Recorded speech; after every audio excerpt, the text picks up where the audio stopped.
So, given that last satsang, last week, I didn't invite any questions. I spoke a lot, 2 hours, I think. Today, I thought I'll try and speak much less and open the satsang up for questions. So if anyone has questions, you can raise your hand, and hopefully within the next 5 or 10 minutes, I'll get round to answering questions or comments. Just a reminder that on Monday, for myself and for those guys in Europe, the next intensive starts, which is witnessing and abiding in I am. And that is Sunday evening for any of you guys participating from the US. So that's a 6-day intensive, 1 session each day, 2 hours a day. Details are on the website if anyone's interested. That intensive is really going to focus probably less on the practical daily living explanations and aspects, and focus more on an exploration into the awakening aspect, the recognizing of those aspects that tend to fade into the background until they are pointed at. So there will be longer periods, some periods of meditation in there, and a lot of sort of the life is a dream, life is not what it seems, explorations that you are not the body or awareness.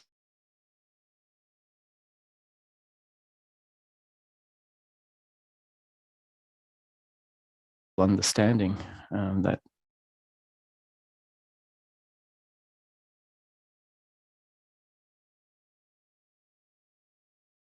is outside of you.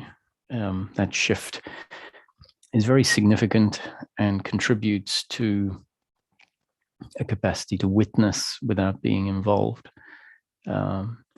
Whereas previously, when there is a strong sense that what I am is a physical body, then the events that are happening essentially directly impact what we know ourselves as when we are centralized in the body, not knowing ourselves as anything other than the form.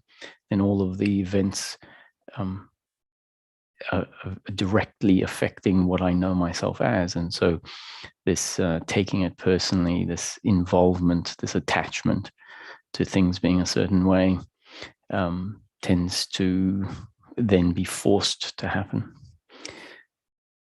So just a reminder then about the concepts in this teaching, in this framework. It says, what are we really looking for? Like before we go seeking, because the seeking territory is quite vast. You know, there's caves up there and rivers. Some of the rivers are sort of rapids and white water. And so it's very easy to get off into a certain part of the terrain and get lost in the caves or get stuck in white water.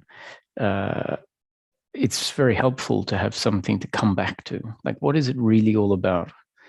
What is the seeking about in practical terms? Because if we define it in practical terms, then the coming back to that is usually much more real. If we define it in terms of esoteric terms, it defeats the purpose of coming back to something that can keep us focused, because it's esoteric. The explanation is esoteric. So that's why in practical terms, we describe what it's all about is happiness or peace of mind, which is what is defined as happiness in this teaching, peace of mind for the human being in daily life. You know, after all of the shifts and realizations, the appreciation of aspects of life, consciousness that we didn't have before, we in the end still have to live our life as a human being, as if Life is an objective world of form, as if we are the body. And that as if, can sound like, oh, we're not really that, but we'll pretend. And, maybe it's not as much of a pretense as it might sound. So an example of that could be, the discussion of the world. Is it flat or is it round? So we can say that in theory, let's assume we run with the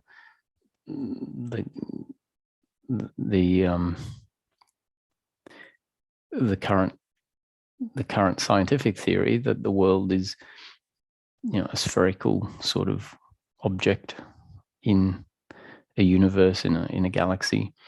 Then we say in theory, which means in theory doesn't mean it's not true, but it means in theory the Earth is round. In practice, we have to live life as if the Earth is flat. We don't actually live life. So even though it, let's say, is a round object, in practice, we live as if it's a round object that we are on, because, in practice, if that was the case, the guys on the bottom of the object would have to be freaking out all the time that they're about to just drift off, fall off. So in practice, we live life as if the Earth is flat. And that's a great example of a paradox where in theory the Earth is round, but in practice we live life as if it's flat. And so it isn't a pretense. It's not where, oh, I'm pretending that the Earth is flat. In practical terms, I would say the Earth is flat, not round.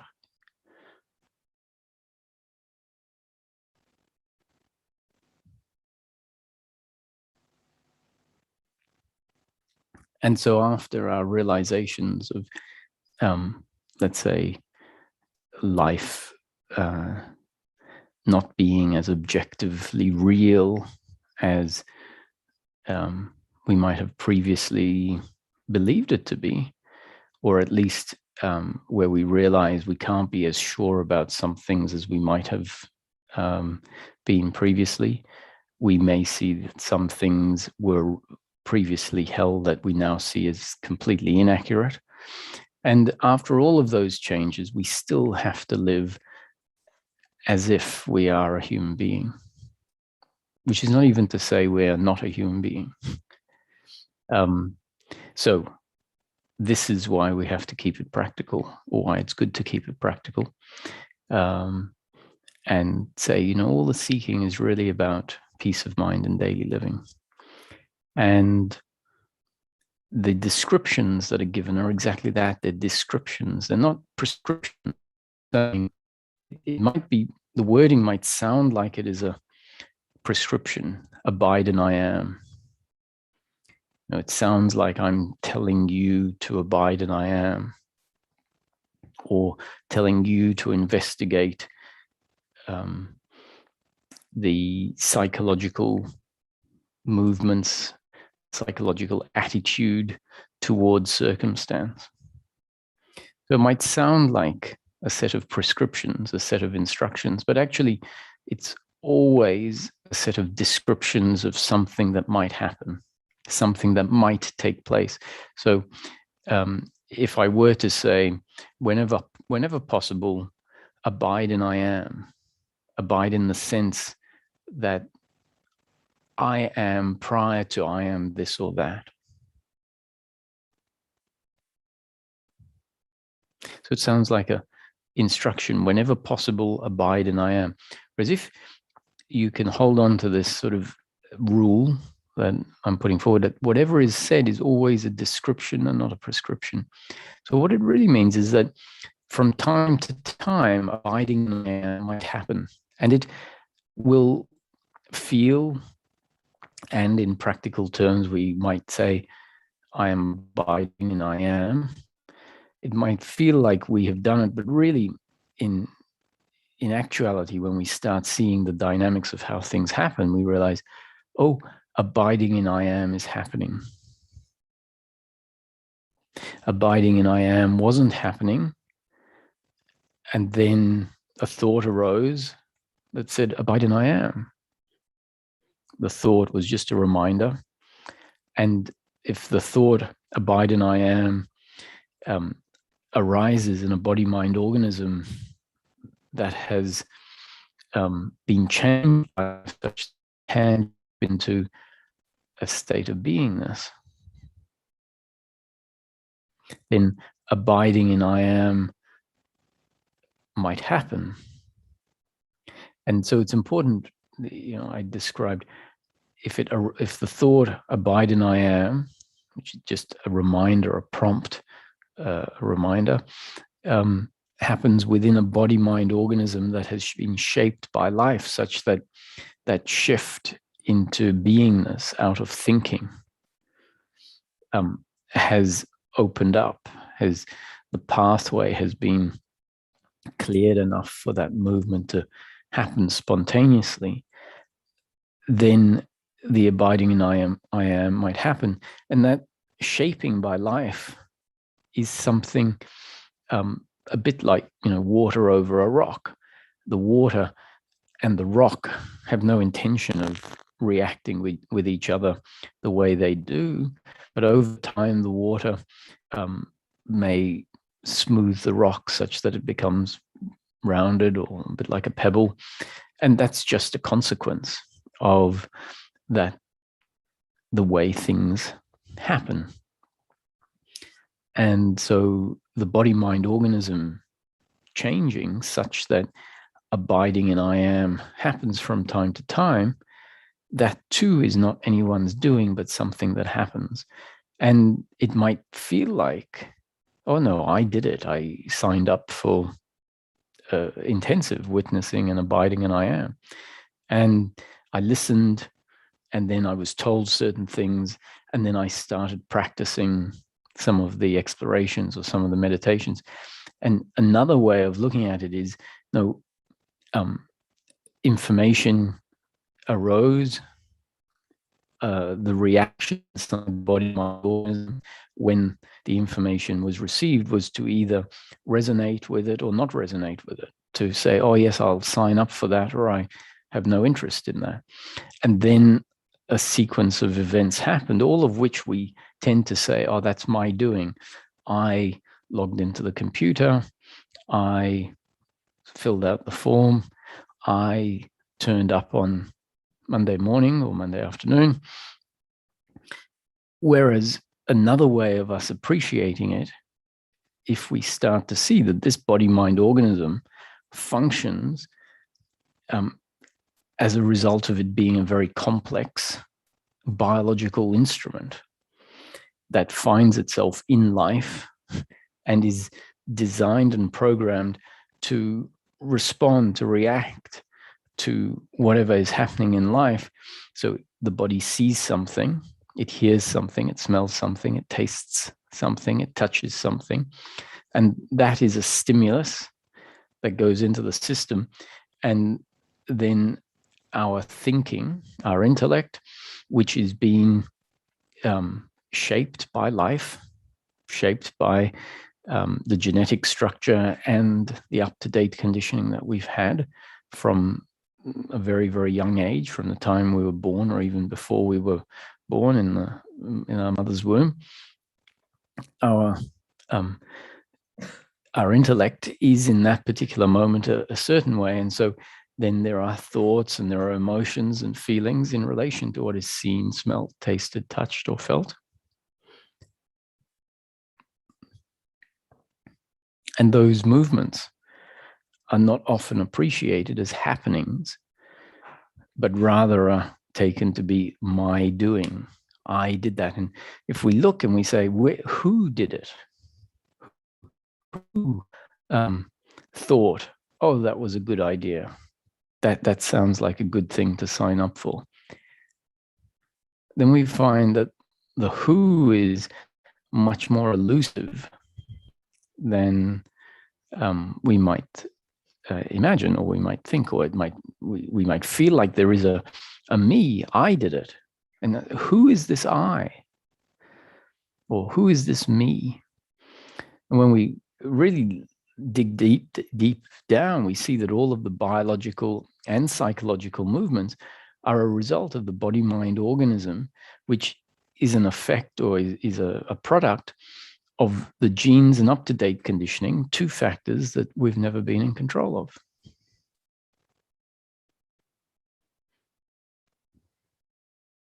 And that is the basis of the principle of non-doership. Now, that doesn't mean that we're going to stop functioning a particular way. We will still function. So even recognizing that there is no doer doesn't suddenly mean we won't function. It just means we're appreciating that the functioning is not happening because of a psychological entity that is in control of how we think or how we act, but rather the thinking and the acting is happening automatically. And then the psychological attitude of doership, which is, oh, that is my doing, me as a controller, that is also an output. That is also a result of the genes and up-to-date conditioning. And this concept is pointing to the fallacy of that, the fallacy of the conclusion, which is part of our genes and up-to-date conditioning, that I am the doer. And that fallacy can collapse in an instant if a thinking happens. So I can say, if we think about it, which sounds like it's a prescription to think about what I have said, but rather if we look at it as a description of what might happen after I've put forward the description, the concept, that is new conditioning, that becomes part of the genes and up-to-date conditioning, which is what we are in any particular moment. And the thinking that arises in the particular moment is the genes and up-to-date conditioning in movement. And so if a thinking about it happens, one of the conclusions that might be part of that happening is the conclusion that says, I simply cannot be the doer. Life is a happening.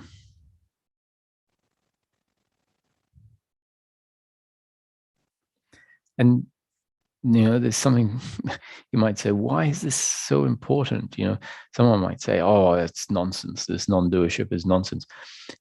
And I point back to this key point, which is, what is it all about? Why are we seeking? We're seeking because we're looking for peace of mind. And if we inquire into what the absence of peace of mind is, or what there is when peace of mind isn't there, we find that the opposite of peace of mind is suffering, is uncomfortableness. And a whole lot of our uncomfortableness, which is always an attitude to what is happening, an attitude to circumstance, an attitude to what the other has done, an attitude to what is going on in life, an attitude to how we have functioned or failed to function. When we look at it, a core aspect of our uncomfortableness, our suffering, is the attitude to the circumstance based on the attitude of personal doership. I am the doer, you are the doer. And so that means there is a me that should function a certain way, and then there's another that should and could function the ideal way. And so then we are forced, once that is set in place, to go out and judge ourselves, judge everyone else, make people right or wrong. And if the doership falls away, we realize, well, everything is just happening. And people have different opinions, and that is part of the happening. And the people have different opinions because of the result of genes and up-to-date conditioning. So people really are just an effect, just an output of the genes and up-to-date conditioning contained in each body-mind organism. And so the great variety of life is there. It may not be great in some aspects because, a lot of the ways that humans functions delivers pain to ourselves and to others. So it's not all perfect. And similarly, there are aspects of humanity that deliver a lot of pleasure to ourselves and the other. And so it's not about it being great, it's about it being the way it is. And the way it is sometimes pleasure and sometimes pain. And it turns out that our peace of mind is not about turning the mix of pleasure into pain into just pleasure, pleasure, pleasure. But it turns out that peace of mind is when the involvement in the mix of what's happening falls away. And it is just life is allowed to unfold as it unfolds. And it's seen to be an unfolding that is rather impersonal. And this falling away of the belief, the attitude of doership tends to lead to an effortless witnessing. So once again, it isn't a prescription you should witness, but rather it is as certain things fall away, as a connection to the deeper part of ourself starts to establish itself, and there is an appreciation of what comes with that, then we find ourselves automatically witnessing where previously there would have been involvement.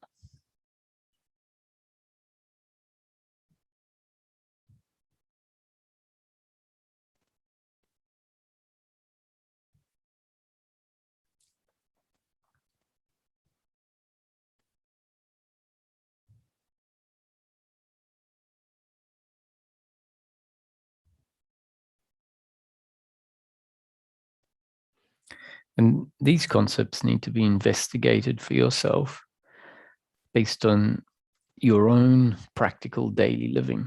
So they're pointers, the concept that says, with the belief in personal doership in place, with the attitude of personal doership, we are forced to judge the other as right or wrong, good or bad, valid or invalid, because we see them as the doer, and that then means we tend to say, well, they should be acting perfectly, and they're failing to act perfectly. Whereas if we see everyone as an instrument designed by life, then we might be able to say, wow, that instrument is designed to do cruel things. That instrument is designed to be very helpful. That instrument is designed to be very athletic.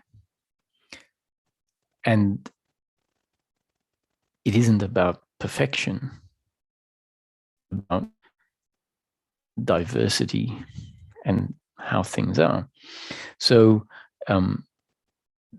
these pointers are there not for us to sit and think about them just in our head while sitting in, our meditation room, but rather when you're out on the street, driving the car, notice the thoughts of judgment arising, and look at the base of the thinking and see that there is an inherent assumption of personal doership in that thinking that extends horizontally in time for minutes and hours and days and months in relation to things that someone else did.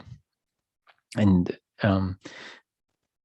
you'll see for yourself that it's the attitude of personal doership and the attitude of attachment to outcome, which is the attitude that says my happiness is dependent on pleasure, pleasure, pleasure, rather than what we come to notice when the change happens, that, oh no, happiness, which is peace of mind, is dependent on the falling away of my attachment to pleasure.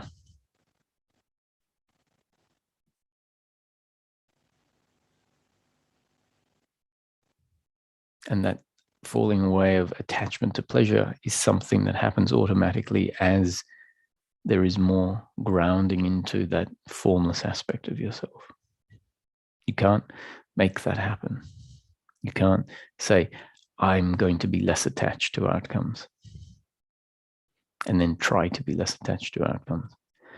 It is a consequence of a connection, a shifting of power from being fully identified with the thinking mind, and shifting the connection to the part of ourself that just is.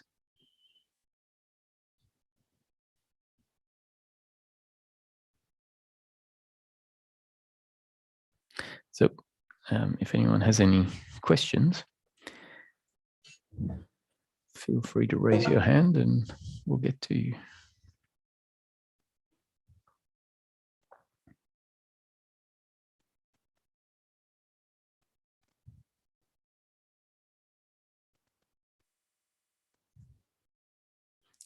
Hi, Isabel.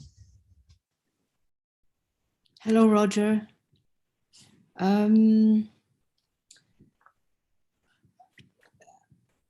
What you've just been saying about until now, reaction we can have by not agree with someone, and I'm just having trouble hearing you, Isabel. So, oh, sorry, I try to do it differently. Is that better?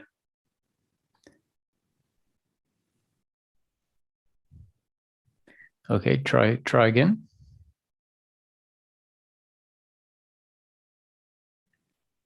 Now you can hear me? Now you can hear. Yes, that's better. Thank you.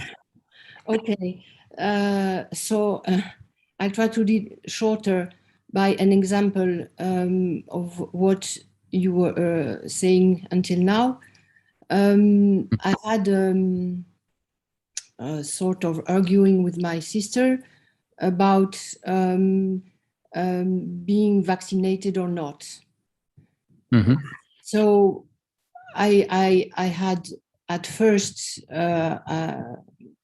the conscience, I was not the doer. I mean, she was thinking what she was thinking. I was thinking what I was thinking, and I was not.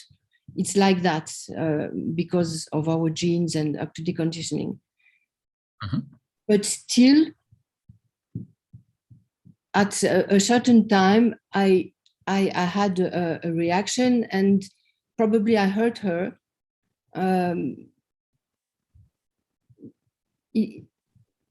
It was like finding what she was saying had nonsense, was nonsense to me. And but my reaction was very violent, and in the same time I had this awareness of saying, I'm not the doer. You know, it was a sort of strange situation, but then happened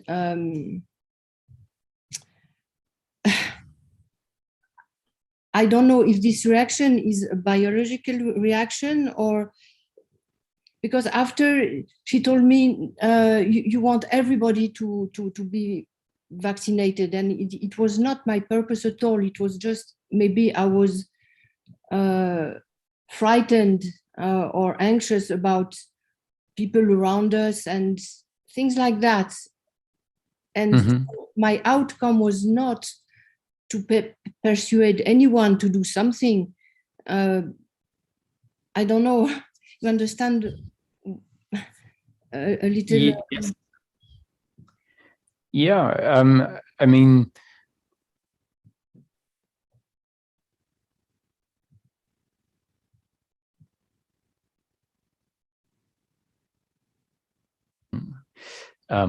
you know, your anger with her that says, listen, you know, what you're saying is just, it doesn't make sense, or it's not.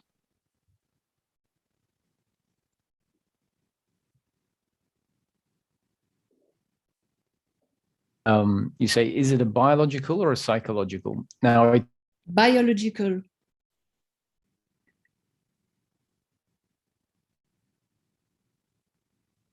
what you're saying doesn't make sense. So if we saw someone as not the doer,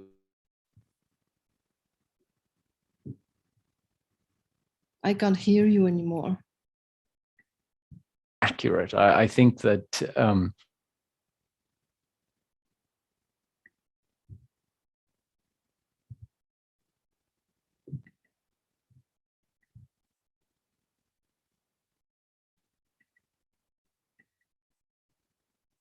I'm sorry, I cannot hear you at all.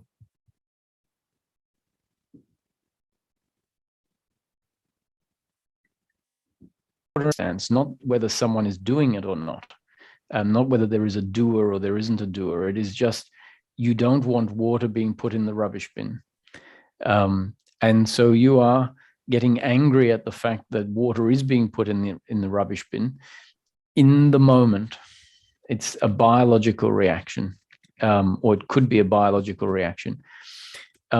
Someone else might not react that way. Someone with different genes and up-to-date conditioning may just go and plug in the cable into the robot and, you know, download a new program or whatever, or give it an update without getting angry. And that's a different person with different genes and up-to-date conditioning.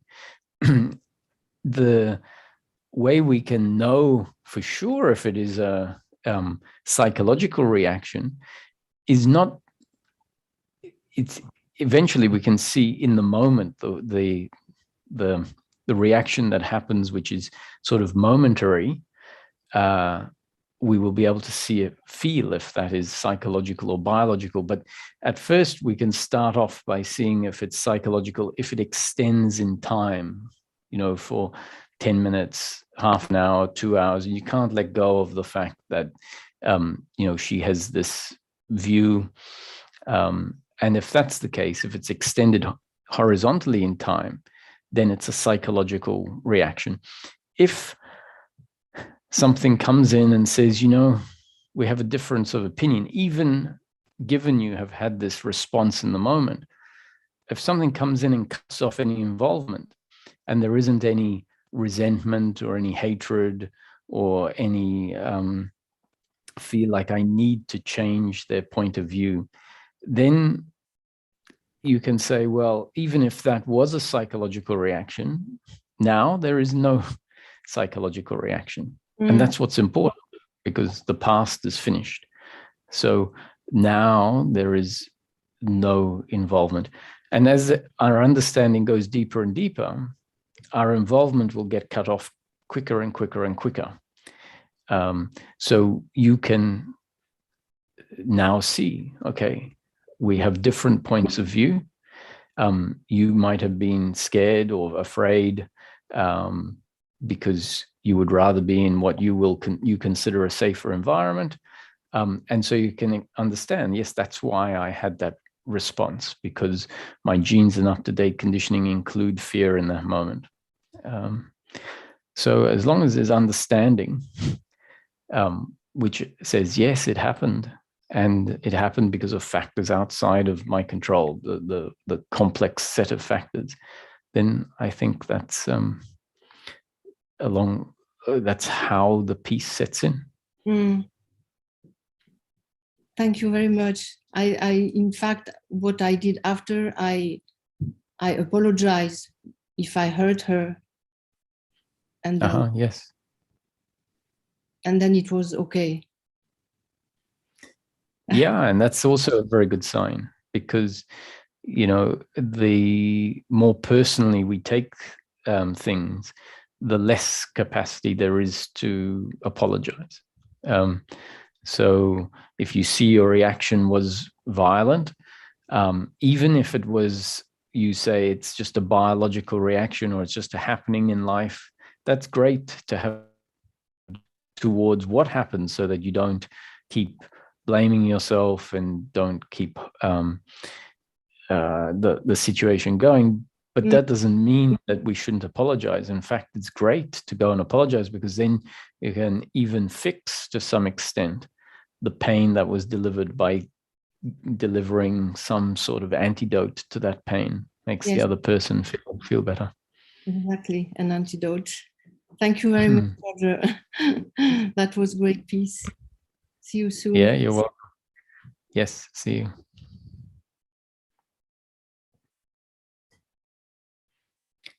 Hi, Terence. Hi. Yeah, it seems like a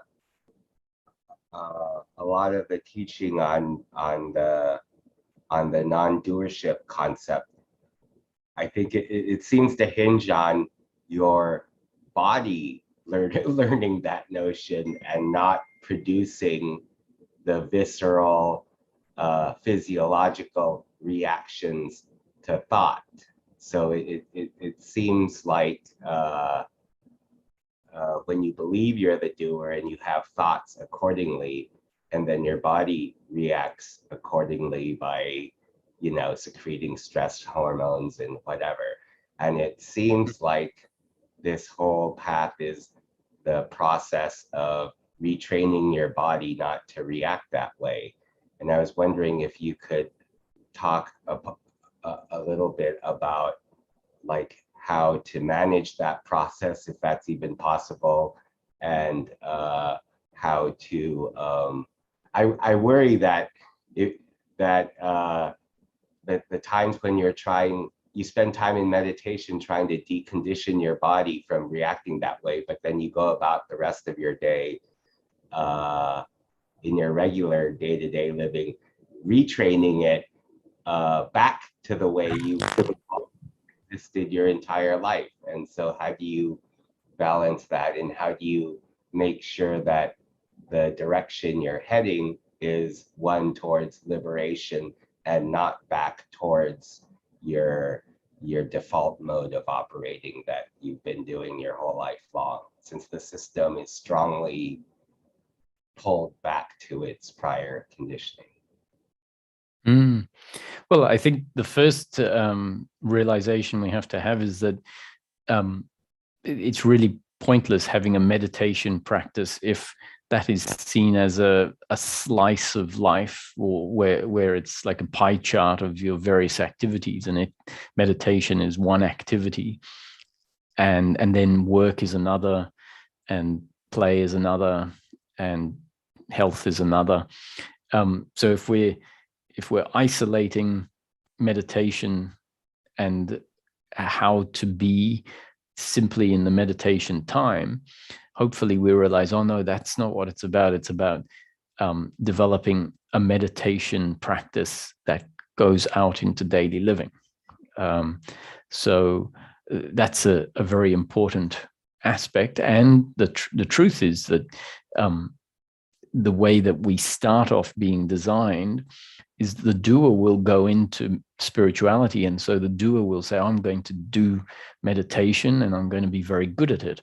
And it tends to keep it as an exercise or an activity that it keeps sort of independent from the rest of life. And as you've pointed out, that's sort of not that fruitful.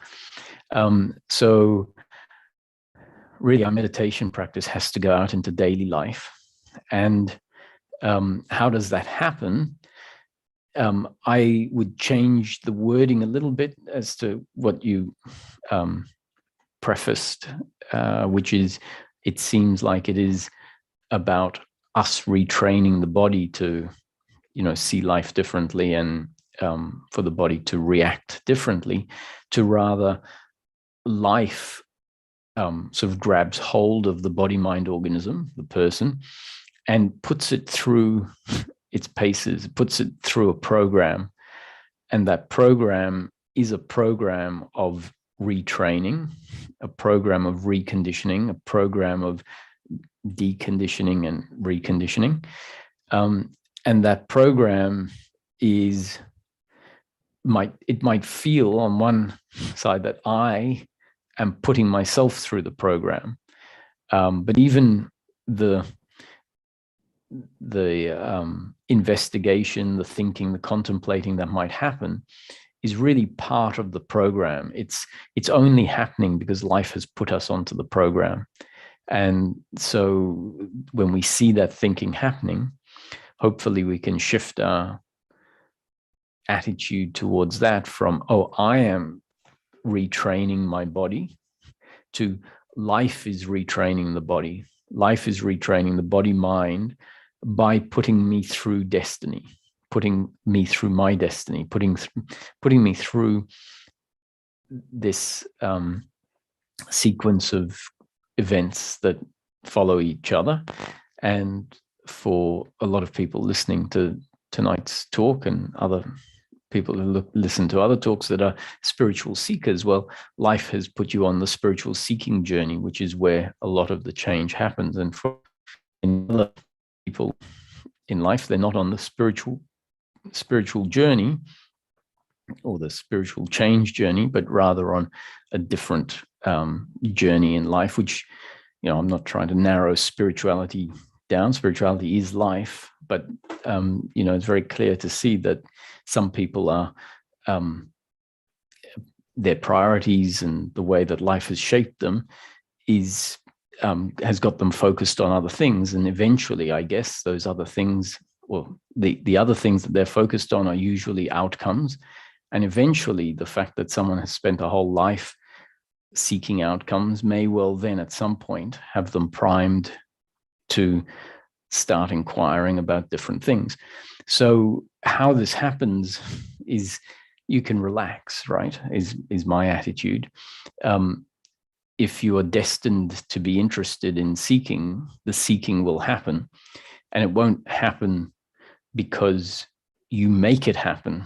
It doesn't need you to be there saying, I am going to be a seeker. If you're a seeker, you're a seeker. You don't need to make it happen. It's a bit like when the doorbell rings, you will automatically go to answer the door. You don't have to make yourself go to the door. It's a natural movement that happens when the doorbell rings. We know that is the sound of a doorbell, and so there is moving towards the door. And in the same way, if you're a seeker, you are going to wake up in the morning and you're going to read a chapter out of a book or listen to a YouTube series or buy CDs or podcasts to put in the car when you're driving. And that is the process. Things will come out of that contemplation. You might become interested in meditating at a certain time. It might feel like, I feel like meditating. And so meditation will happen and the change just happens.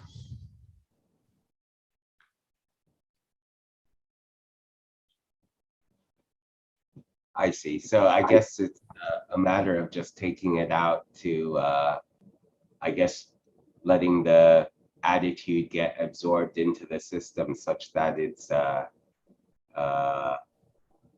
basically taking the meditation attitude 24/7 or into daily life, as he said. Yeah, and you see, you don't even let that happen. It happens or it doesn't. So the very fact that you're listening to the conversation, it means new conditioning is being delivered, and that will either create a thinking about something that is said, or it won't. You might wake up in 2 weeks' time and go, actually, this is just not getting me anywhere, and move on. The thought might be to move on and say, I've just got to focus on work, and I want to, that was much more fruitful. And if that happens, you didn't decide that. I mean, on one level, yes, you did, because that thought happened and a movement towards work rather than seeking took place. But it happened because of the genes and up-to-date conditioning, the fact that you had gone through seeking and maybe got frustrating, and then the thought was, I've had enough of this, I'm going to, and that's the whole, you can't choose what your thoughts are going to be, but they are going to be probably very influenced by things that have happened before, including concepts that are thrown out, things you have read, things that you're appreciating for yourself, insights you're having. All of that leads to the next sequence of things. And we tend to look back at our life and say, look at all the things I did. And now I look back on my life and say, look at all the things that happened, including all of my thoughts. These words, they just pop out. and they really are much less our doing than we might think. They're really a consequence of how life has shaped us up to this very point in time. And that continues to be the case each moment. Everything that happens next is a consequence of everything that came before. And we weren't in control of everything that came before. So at some point we go, I simply am not the doer. All of my thoughts, all of my feelings, all of my actions, all of my decisions are happenings according to God's will or to life's will, not my doing. And so if that thought arises, you then start watching your thinking, watching your decision making, and appreciate it for what it is. It's a happening. I'm deciding on, which watch to buy. And you see yourself tossing up all of the pros and the cons, and you realize, you make calculated decisions based on your genes and up-to-date conditioning. And someone else might decide to buy a watch by tossing a coin. And so they say, I make decisions based on my genes and up-to-date conditioning, which is not to make calculated decisions, but to toss a coin. And they are just two different ways of two different body-mind organisms functioning.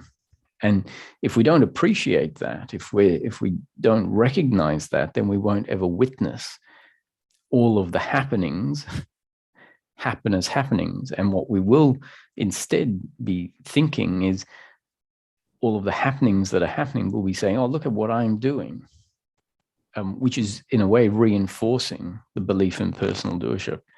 So that's why I think it's so important for us to appreciate and see that so many of the functions that we have taken ownership on, especially the thinking and the feeling and the actions, are just a result of our genes and up-to-date conditioning. So can you be in the midst of trying to decide which watch to buy while simultaneously acknowledging that whatever watch you end up buying or not buying is just a product of your genes and up-to-date conditioning? I can't see it. Yeah, I can't see it any other way. Yeah. So in the moment, you might be thinking, okay, that one I really like the design of, but really this one has much better technical functions. And so even as I'm speaking now, there can be something that appreciates the speaking as the speaking, and if it was decision making, as just a movement that is being witnessed. What witnesses it is the consciousness functioning through the body. And ordinarily, as we develop in life, that consciousness is heavily identified with the biological and psychological functions, which means there's no distance, there's no witnessing. It is completely lost in the functioning, as if I am the thinker of the thought. And as that loosens up, there is a simultaneous witnessing of the functioning of speaking at the same time as the speaking is happening, but simply on the basis that it's very clear that that the speaking is a biological output of an instrument that was brought up in a country where English was the first language. And so my conditioning was to hear English. And so now I can speak it and I can understand it. And if that conditioning didn't happen, I wouldn't be able to speak English or understand it. So this speaking is not my doing as someone that made that happen, but rather someone to whom that happened. That conditioning was I was bombarded with the conditioning of English language. And at some point I muttered mama or food or whatever it was that came out of my mouth. And I'm sure it was a great surprise to to this body-mind organism when it said its first words, because it just got, the body-mind organism got to a point where it was at that point of development that that's what had to happen. And this principle, if we start to see it, it's like, it's all encompassing. There's nothing outside of that principle of how things happen. I see. Thank you. Thanks, Terence. Thanks for your questions. That was good. Hi, Julia. Oh, Julian, sorry. Oh, yeah. Hey, Roger, can you hear me okay? Yes, very well. Oh, good. Oh, thank you so much for everything, particularly how accurate I'm finding your descriptions of everything to be is really amazing. Thank and especially you. as it, yeah. We can thank Ramesh, really. Okay, I'll thank you both, definitely. And especially as they relate to the conversation you and Terence were just having. I can feel in my own examples how when there's moments that suffering definitely in the past would have started to extend horizontally in time, there's a increasingly quicker arising of cutting that off, and it definitely doesn't have anything to do with me willing that into existence. It's not a conscious thing. It's just arising together in a way that's fascinating and wonderful. Where, I mean, there was a strong example where I started to have the thought, like, I could have or should have done something differently in my daughter's life at an earlier age. And that would have like really taken off, and I could have ran with that for a long time. And then it just came up right away, almost instantaneously, but with a little lag, like, oh, that doesn't make any sense. No, it couldn't or shouldn't have been any different. And then it was done. And I was like, oh, wow, that's nice. And could go about with the rest of my day. Yeah. And then at the same time, definitely realizing that conditioning, that like the conditioning, I mean, I listened to hours and hours of your talks, and the conditioning has no doubt been a huge part of that, but it's also very clear to me, especially being on West Coast US time, that whether or not I'm able to, wake up early enough to receive that conditioning has precious little to do with anything I do either. That each, those moments that I happen to arrive at your talks or not are the product of genes and conditioning that are just rolling along as well. So that whole thing it's just awesome how accurate that is. So I appreciate that, and wanted to make one other quick comment, which was just that your example of the car this morning, or in this talk, was really great, because even after listening to as much of the talks as I have, the concept of attachment to outcomes, which you've put forward incredibly consistently for a long time, was changed slightly for me in that specific example, because I thought of it previously as having a little more distance between a predefined or conscious outcome that was being sought, like, I hope I get somewhere on time, and then if that outcome didn't manifest, then the resultant uncomfortableness, I could say, oh, I could see how that's tied to an attachment that existed. But when you said, in the car, just look at or any uncomfortableness that's happening, and then that baked into that was the inherent belief in doership and attachment to outcomes, and then you can find it kind of in reverse. I went, oh wow, there's zero distance there. It's, if there's the uncomfortableness, there it is. And so that was really powerful, and thank you and Ramesh for all of that. Yeah, well, you're welcome. I'm glad hear your feedback, and I think that's one of the reasons why, because I know it's what you say is, I'm surprised to hear it regularly when people do give feedback about how this is just starting to happen. You know, how the seeing of the suffering happens and it gets cut off because we realize, oh, that doesn't make sense. That line of thinking doesn't make sense, and it sort of just gets cut off, and the appreciation that it isn't my doing, but rather a happening according to the genes and up-to-date conditioning, and that up-to-date conditioning was because of, let's say, the many hours of talks that you listen to, and it just starts happening.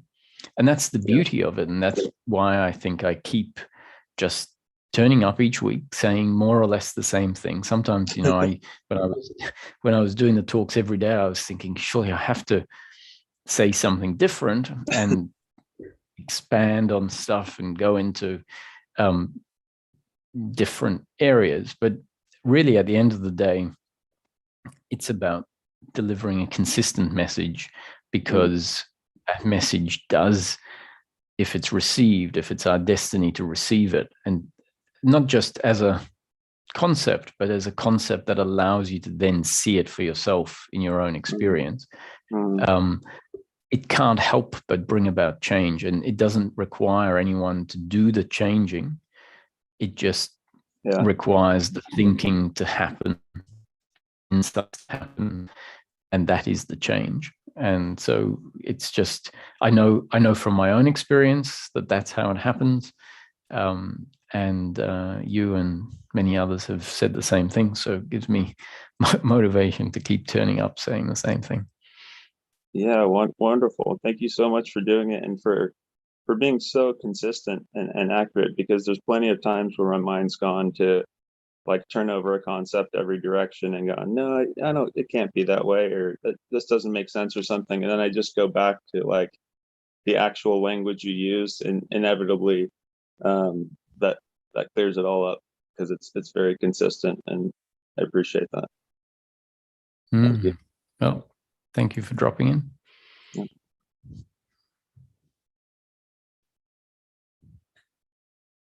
Hi, Tony.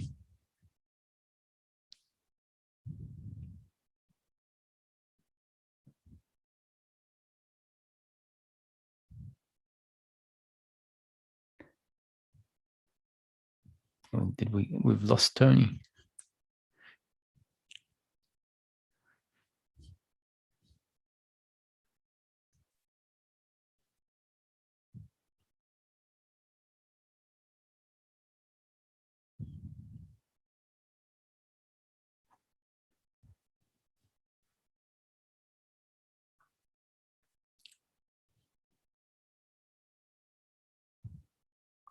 So before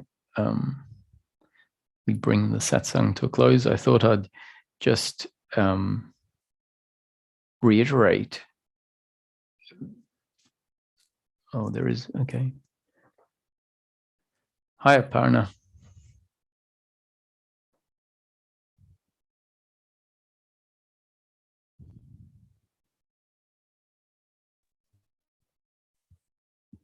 Hello. Yes, hi. Can you hear me? Yes, I can. Okay. I just want to say thank you to you. You're welcome.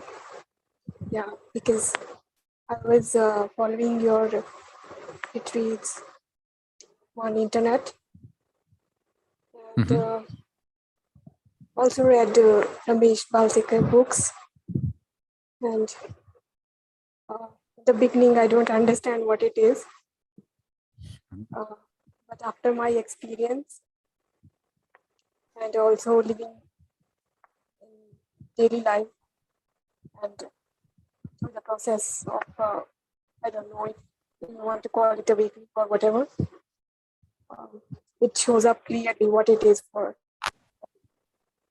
So today just I came here for thanking and appreciating your work. Well, thank you for saying that. I'm glad that you are experiencing these significant changes. What would you say that the practical benefit is? I lived a life very differently. There was a dramatic change in my life. I was like blaming and through lots of psychological issues. And to me, I lived a life from the process of thinking and believed I'm the body mind through many years. And some sort of seeking happened in the last 2 years or so. And then afterwards, I felt like I just came across the teaching of Ramesh Balsekar and watched his videos. And then after also Lisa's videos also.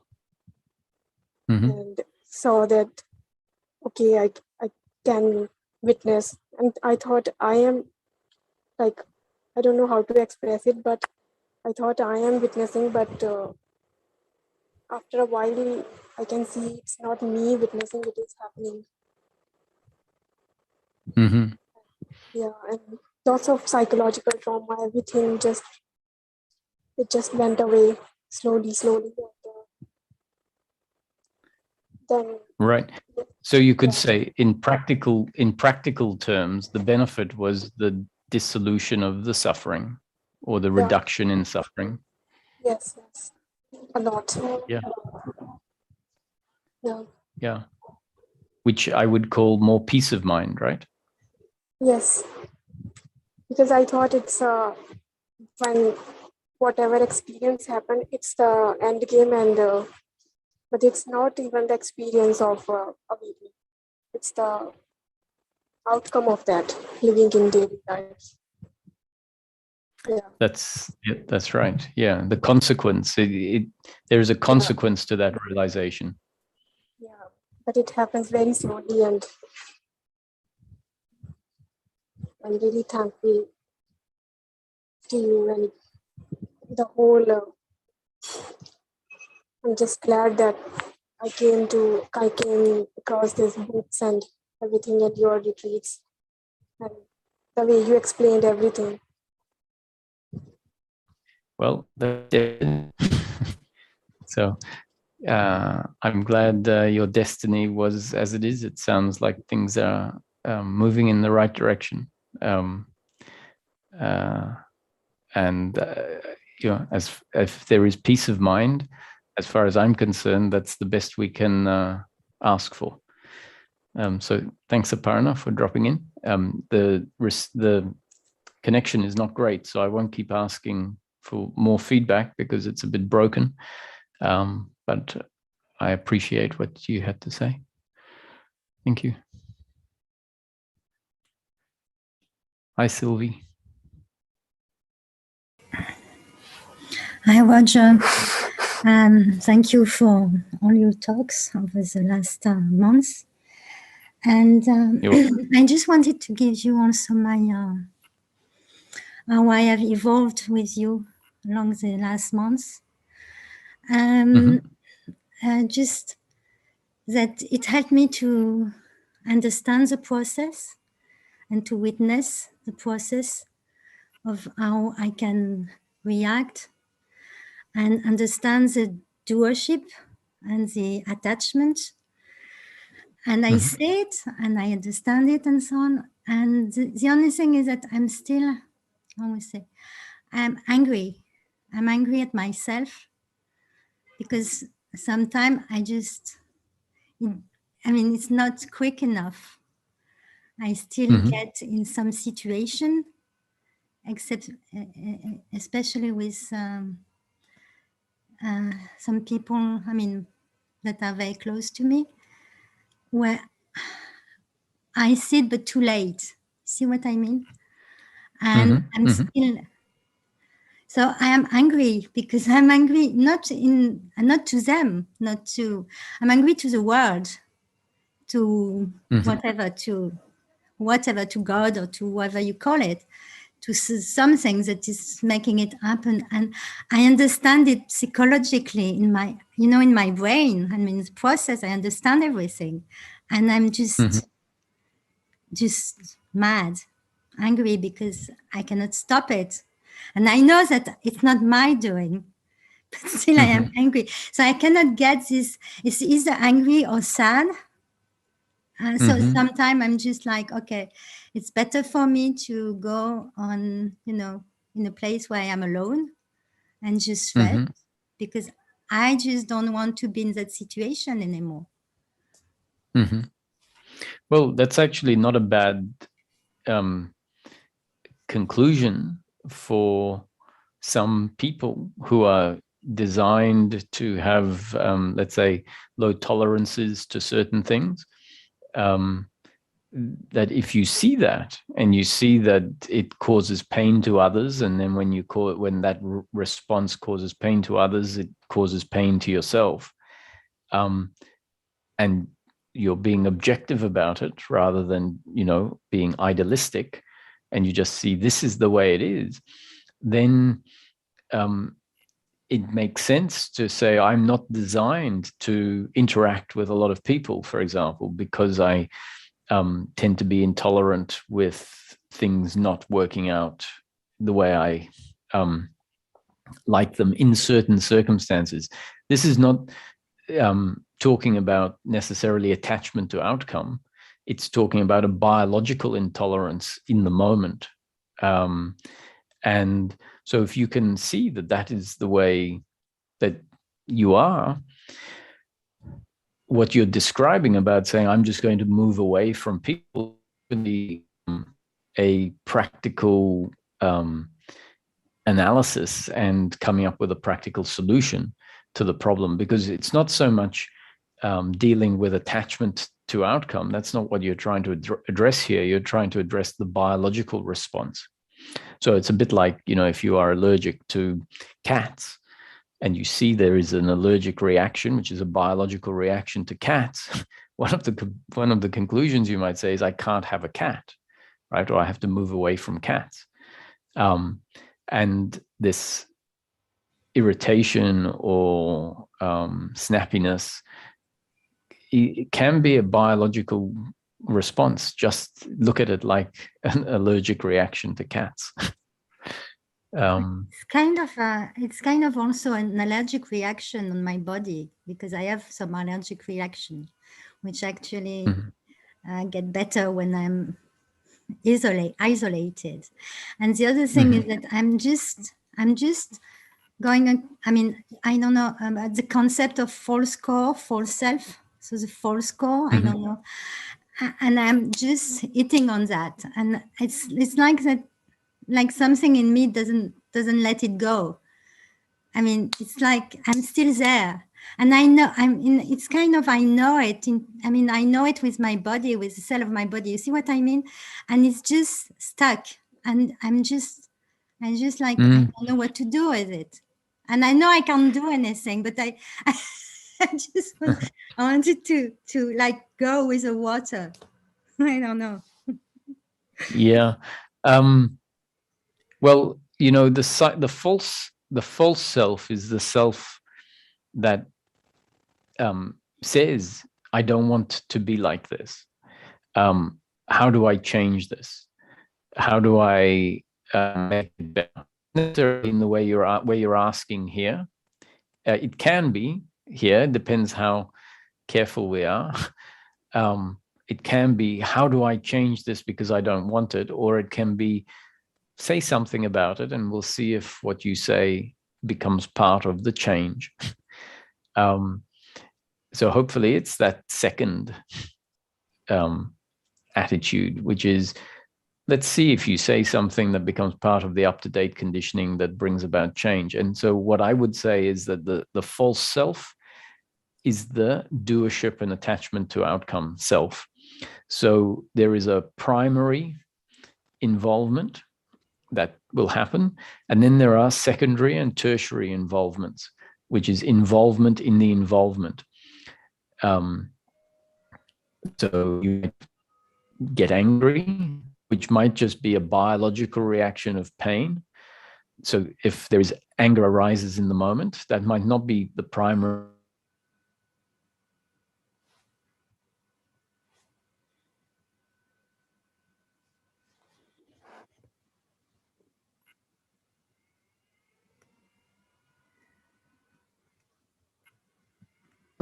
involved. That is the biological. That's why I shouldn't be blaming myself. And that is another blame. You know, I shouldn't be blaming myself. I should have learned to stop blaming myself. So, in a way, the understanding needs to work its way inwards from the outside, which means the tertiary and the secondary involvement. Well, in the example I used, sorry, there was the first reaction was a biological reaction of that. But let's say that that first reaction is not anger, but it's blame. And so that's the primary involvement. And then you blame yourself for blaming, and then more and more. So the change needs to happen on the outside, which is, don't worry about the primary involvement, but focus on second involvement, which is, you know, why does this happen? What, like, why can't I get my understanding to cut off the reaction before the reaction happens? Because that is more suffering. Even blaming God, you know, because there isn't really a God of the sort that we imagine that says, I hate you, God, for doing this. God has become you and me. So God isn't doing this to you, but God is doing it to itself. God has become the one that isn't cutting off the reaction. So if you see there isn't a God, the God that you are blaming doesn't exist. No, I understand that. And it's exactly that. It's that I see the first blame, and I don't care about the first blame, because the first blame is doership. So I don't care about it. I let it go. But it's just a second one that I cannot let go. And that's why the second one is just there. And it's just, that's why I get it. I mean, I don't know, maybe it's genetic and so on, and I know I cannot do anything about it. It's just there. It's just that I cannot accept it to be there. See what I mean? I need to accept it. Yeah, but you don't do accepting either, right? I don't do accepting either, yeah. No, if it's there, it's because it's destiny for it to be there. So maybe you can have a laugh at it. So you can have the primary involvement, the secondary involvement, and the tertiary involvement can be to laugh at the secondary involvement as and destiny. That's exactly what I'm doing. I'm laughing at it, but you see, I am laughing at it it seems to me that I'm laughing at it, but too late. It's like I need some time to laugh at it, but I'm laughing at it. But why can't I laugh at it right away? Like, okay. Yeah, because you see that, yeah, but there is no such thing as too late. Too late means it's happening later than you would prefer. But God doesn't care what you prefer. God has designed life to be the way it is. So if you see that this attitude of why can't I do it a bit quicker is really saying, I want life to be different, but I'm saying I am the one that is failing to do it. And actually it's just, yeah, I understand. Yeah. Laugh. That's a laugh. Yeah. Exactly. Sorry, it's just laughable. I know. Yeah, but also this thing about, are you angry or are you sad? You know, part of the deeply ingrained suffering is as it starts coming out, as it starts loosening, because you start seeing the non-doership and the attachment. There is also usually a lot of anger inside and sadness. And usually the anger is on top of the sadness. So, and if, you know, that anger in time will morph into sadness, like a sadness of, why is life so difficult? Why is life so unfair? Why is life so cruel? And that needs to come out. It needs to be honored. So when you feel that, first anger, and eventually it stops being anger and it starts being sadness. So you might go from hitting the pillow to crying into the pillow. That's exactly, yes, that's where I am right now. That's why I go from anger to staying alone and going to sadness. And I don't know why. I cannot, I don't blame, again, I don't blame anybody, and I don't blame myself. And so it's just there. And I don't know what to do with it except let it go. Let's go. But that's it. It might take some months as well. Oh, great. Thank you. I was hoping that next week will help me to go through it. To go through this emotion. It's just like emotion is like energy going through its block. I mean, it has to go. I know it has to go, but it's just too long. It takes too much time. Yeah. At least you're still laughing a bit. Yeah, I am. I'm laughing and crying at the same time. Yeah, well, that's that is a phenomena in awakening.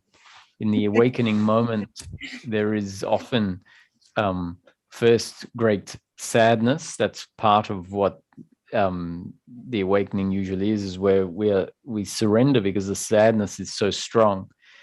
And then when it turns from crying, which is we really feel like life is terrible, and it turns to laughing at the fact that we are crying about something that seems in that moment so irrelevant, and yet we laugh at the fact that it also is so real in that moment. So this laughing and crying in awakening is a interesting thing that happens. The fact of saying my what I feel to you just helped me to laugh and cry in the same time. So thank you very much. It was good. You're welcome. Thank you. Thanks for dropping in, Sylvie. Oh, Tony's back. Hey, Tony. Hey, thanks for your time and ongoing patience, Roger. You're welcome. My question is on the subject of spiritual bypassing and people, myself, using the concepts to not take ownership. And what triggered this response was initially in your dialogue with someone, you'd said with the less involvement, there's less of a feeling of guilt, which then comes about a less of a need to apologize. And I just recently see it quite often in others, but I have it myself. And I just thought you'd just elaborate or clarify that fine line or that grey area. Well, if I hear you correctly, you were paraphrasing me as saying that with less guilt, there is less reason to apologize. That's what I heard. That's what I heard. Yes. Yeah, well, actually, I think I said something a bit to the contrary, which is even if we see that the anger, for example, might be a biological reaction or a psychological reaction for that matter, and either one, whether it is biological or psychological, we might appreciate, well, that's just what's happening. It's my genes and up-to-date conditioning. And so I'm not going to blame myself for that. I'm not going to keep flogging myself because it happened.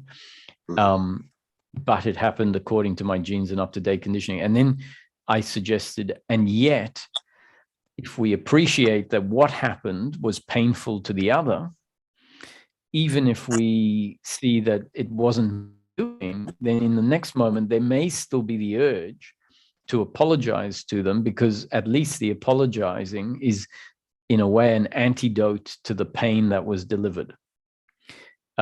And so often people think, if I'm not the doer, then it makes no sense to apologize, because apologizing would be essentially accepting responsibility as the doer. And as the understanding of non-doership goes deeper, I think we do find that changes, and we are willing to apologize, because that too then can be seen as a happening according to my genes and up-to-date conditioning. And it is a movement acknowledging the fact that what happened through me was painful to the other, and it wasn't my intention to hurt them. And yet what spontaneously came out, because let's say we have a temper or the situation was tense or whatever, what came out was painful. And so then afterwards we say, look, I'm really sorry. I appreciate that what I did. You can just use English or ordinary language to them. What I did was painful and was an overreaction, maybe, however you want to phrase it, and say it wasn't my intention to hurt you, and I want to take ownership for the pain that took place then, and I hope you'll accept my apology. So that's what I would recommend. And you're right, when the understanding is sort of sinking in, if the understanding as it's sinking in prevents us from apologizing, then it is in a way a form of spiritual bypassing. Yeah, bingo. Thank you very much. Appreciate your answer, brother. You're welcome, Tony. Well done with the dogs as well. I saw that they're both at home now. House of trauma. Good. Cheers, mate. All right. Well, thanks, everybody. I'll see you next week. And for those of you joining the intensives, I'll see you in a day or so.